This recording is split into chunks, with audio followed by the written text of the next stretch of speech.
Nujye wibaza impamvu postinze video yawe nyuma y'amasaha 48 bivuze ko ni iminsi 2 iyo video bitangira kugaragara neza ko itagikora nka mbere.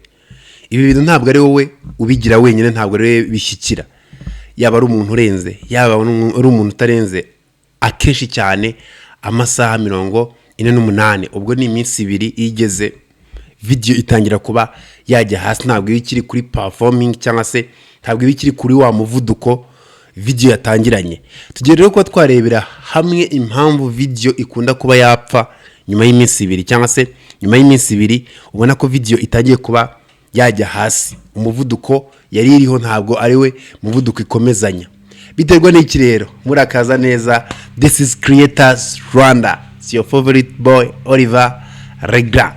I am back. Rashize igihe kinini, rashize almost half ukwezi we tutabonana ariko nanimbo nabategura ibintu biri massive cyane.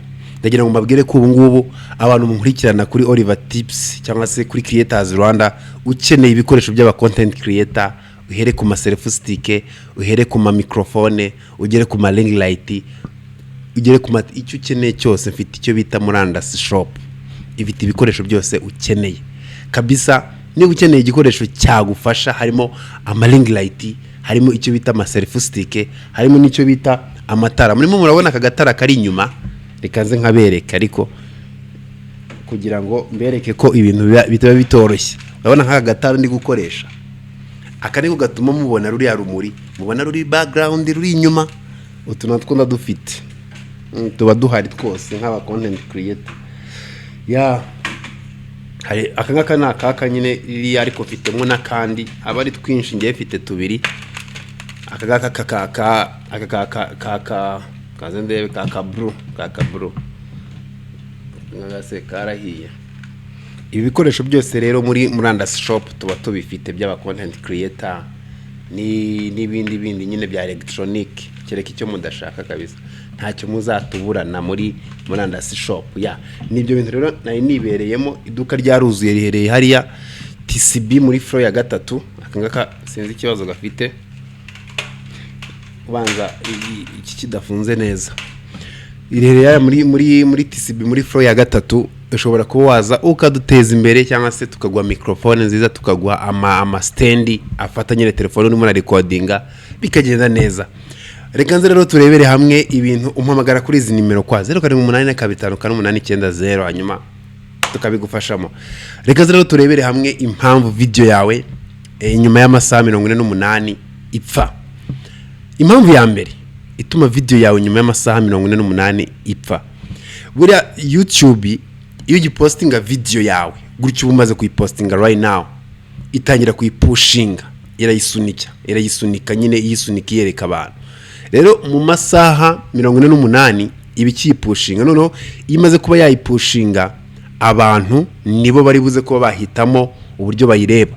Bivuze ko YouTube ishobora kuba yapushinga video yawe mu masaha 48 yipushinga yiha abantu, hanyuma nyuma y'amasaha 48 nyuma y'iminsi 2 ikamera nkaho ibistopinze, igatangira gukurikiza indi algorithm nshyashya. Bivuze ko ni strategies. Bavuze ati niba umuntu apostinze video turayipushinga mu gihe cy'amasaha wenda 48, nyuma y'amasaha 48 turatangira tugendere ku kintu bita ku zindi, turareba izindi fact z'uburyo abantu barebye video yawe. Icyo kintu rero ninde uri buze kuba wayireba, impamvu ayirebye byayirebye nicyo kiba kiri buze kuba cyagenda nyuma y'amasaha 48. Ndakeka muri murumva logique ibiri inyuma. Impamvu ya kabiri na abantu, aba bantu rwose hari nk'igihe mba numva nafata iki gitara nkakiba kubita, sinzi kuntu hari abantu bagira amadefo mana yanjye. Ntabwo urapostinga video ukabona umuntu araje, abo bantu babita, hari abantu nyine baba bagukunda pe, akaba yareba video yawe akayireba akayirangiza. Hari n'undi muntu umva nabatuka akareba video yawe yamara kuyireba yaba kireba bro agahita yisimbuka sha nta n'amasegonda 10 akayifungura agahita asimbuka atanumvise ibyo ugiye kuba yavuga. Umva hari n'igima numva nafata igitanga kigukubita mu mutwe nkaguha ikindi muri Murandasi shop. Abo bantu rero nabo nibo bakabiri bica video z'abantu. Iyo umuntu arimo arareba video yawe yamara kuyireba akaba ukabona araje arayirebye isegonda rya mbere rya kabiri ahise ayisimbuka sha no kuyifungura gusa buriya YouTube itibara ati uno muntu afunguye ino video ariko ntayirebye, bivuze ko ibi abatanze nyine amanota mabi kuri wowe, negative vote kuri algorithm ya YouTube itivuga ati mu bantu 10 bafunguye ino video harimo byibuza abantu nk'abo ngabo bageze muri 5 cyangwa se 6 bakoze iyo defo nk'iyo ngiyo, bigatuma aba content creator video zabo zijya hasi. Abo ngabo rero ni abantu baba baraho nyine badatwika tu, ni abantu ubona nyine bafite kamere itari nziza, ukabona hari n'ababikora baba bizi akabifungura agahita kwihorera agahita yigendera. Tekereza icyo kintu ni ikintu kibi cyane rero kitari cyiza kidashimisha aba content creator. Angaha rero no hakaba hari n'undi muntu, abandi bantu baba bari tayari, uyu ni wa muntu nubwo namara iminsi 2-3 da posting cyangwa se nkamara amezi mfa kwitaho video yabona ati umuhungu yaje tayari agahita afungura video kubera ko naje, kubera ko mpari. Abo bantu rero nibo tuvuga ati Imana igiba blessinga, kuko abo bantu baba barenze bya hatari nyine tu baba gushyigikira kwa. Impamvu rero ya gatatu ishobora kuba yatuma video yawe ipfa nyuma y'amasaha 48 nuko buriya hari defo aba content creator bagira, nawe wasanga uyifite iyi defo yo irakanyagwa. Tekereza ikiganiro wenda kikwiye kuba cyakorwa iminota 8 pe, ariko kubera kuri munashaka views na watch time ikiganiro ukagikora iminota 30. Come on. Bivuze ko ego ikiganiro ni cyiza kiraryoshye, ariko icyo kiganiro uburyo kimeze cyari gikwiye gukorwa iminota 8. Umusirimu wanjye we uravuga ati okay, ayo makuru ni njye yabonye bwa mbere, aratwika pe araryoshye, ugahita ugenda ugaprataja ugaproronja mba ku buryo rero ikiganiro ukajya wumva umujene arimo aravuga ubusa, yega arimo aravuga ibintu bikenewe ariko arimo aravuga ubusa. Uzi icyo ukora, icyo umujene akoraho, yabona urimo uravuga ibintu ariko kuvuga ubusa urimo uratinda, ahita areba ku bandi afite avuga ati ese iyi nkuru nta wundi muntu wayikozeho. Yakikubita hare yabona hari undi mujene we nawe gifite iminota 30 yarimo arakireba niwe wipostinze mu ba mbere, akabarebyeho iminota wenda 10, agahita abona hari nk'umujene wisukubitaho, kuko iyo uri mureba ibintu bahita bakuri komanda ibisa nabyo, ugasanga umujene yayikoze mu minota 5, wallahi ntabwo bakirebye ya minota 20 isigaye, ahita reka cano yawe akajya kwirebera wa mujene wayikoze mu minota 5. Ugasanga noneho ikibi rero iyo umujene yayikoze neza, inkuru akagenda kayinonosora akamenya uburyo ari buze gupanga buri kamwe kose mu mwanya wako, aho ngaho rwose ahita akora na subscribe kuri channel yawe.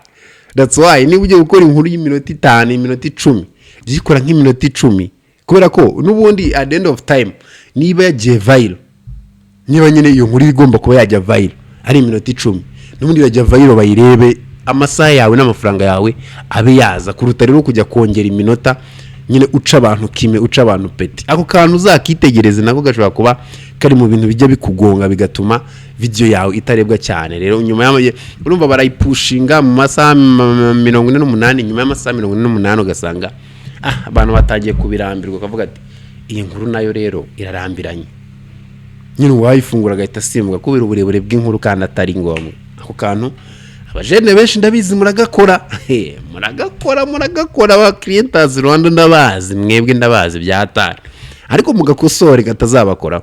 Indi mpamvu rero ya kane buriya ituma nyuma y'amasaha 48 akenshi cyane video imera nkaho igiye kujya down, ni ikintu cyo kuvuga ngo ni YouTube imbaraga ipushingamo video mu minsi 2 ya mbere, ntabwo ari zo mbaraga ikomeza kuba yapushinga mu minsi ya nyuma yaho. Nabikubwiye ati iyi minsi ngahishize batangira kugendera kuri views z'abantu.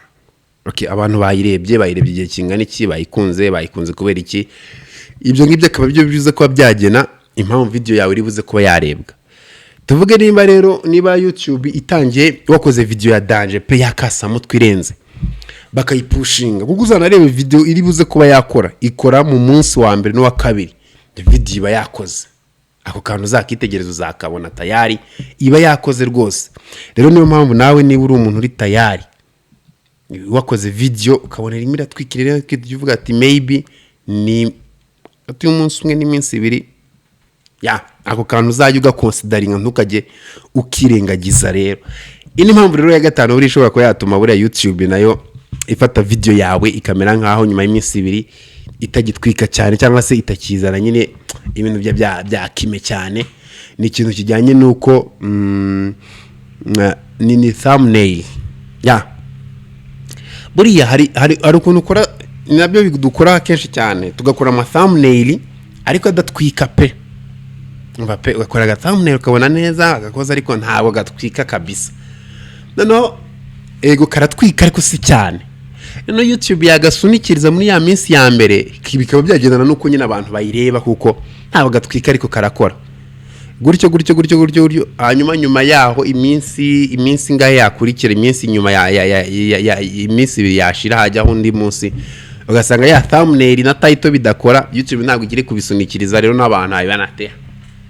Ugasanga mu bantu 10 babibonye ni nk'abantu 2 bakritseho nabo bakabireba cyangwa se ntibanabirebe. Ibyo nabyo ubwabyo rero bigahita bica intege YouTube yawe, ugasanga irizo ririzi nyine tubiri uko bimeze. Ako kantu nako mukiteho.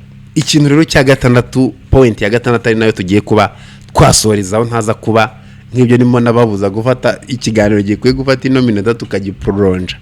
Ni ikintu kigendanye na none no making sure ko values z'ibyo uri muravuga zihuye cyane na values zibiri muri video. Angaha ubyumve neza. Niba nakizeho thumbnail na titre bivuga ibintu, ngomba kubikora ku buryo buryoshye ubyumva ubikunda mu gihe gito bisobanutse kandi bikaguha ibyo ukeneye. Bivuze ko nufungura ikiganiro cyanjye uri buze kuba satisfied. Kagukorera nyine ya video itomoye ikosoye ku buryo uyireba ukavuga ati wow uno mujene kabisa. Hanyuma bigahita binarangira ugahita ugenda uri satisfied nta kuririye igihe kandi wishimye. Icyo gihe nubwo na posting indi video nubwo nabamvuga amafuti, icyo gihe urayireba kuko urabizi neza ko ntabwo nyavuga ubusa. Urabizi neza ko video yose nkoze ibifite ikintu bita inyongera agaciro za danje. Rero icyo kintu nacyo ujye ukita unuzajya gukora video point yawe wayitekereje neza uvuga ngo ngiye gukora ibi ngibi, ujye ubitekereza ubishyire mu mutwe hanyuma ubihigiye uvuga ati ndaga customiza gutya nakajyana gutya na gutya na gutya na gutya na gutya. Ugira ngo se video yacu nsa tuyisoreje durire kuri murandasi shop ara mu mujye muri TCB muri flow ya gatatu. Reba abantu bajya gushutinga content hariya kwa Sina Gerard, hariya uzamutse hariya kuri Simba Centenary, hari ikintu kizamutse gutya umva murandasi uhita ubibona hano muri flow ya gatatu cyapo tukibona. Nuko ntarashyiraho ibyapa ariko soon a content creator munkurikira nzakubona wajyanye amafaranga handi wasize creators Rwanda. Tuzabona ni duka ryanjye ryita murandasi. Hasta la vista.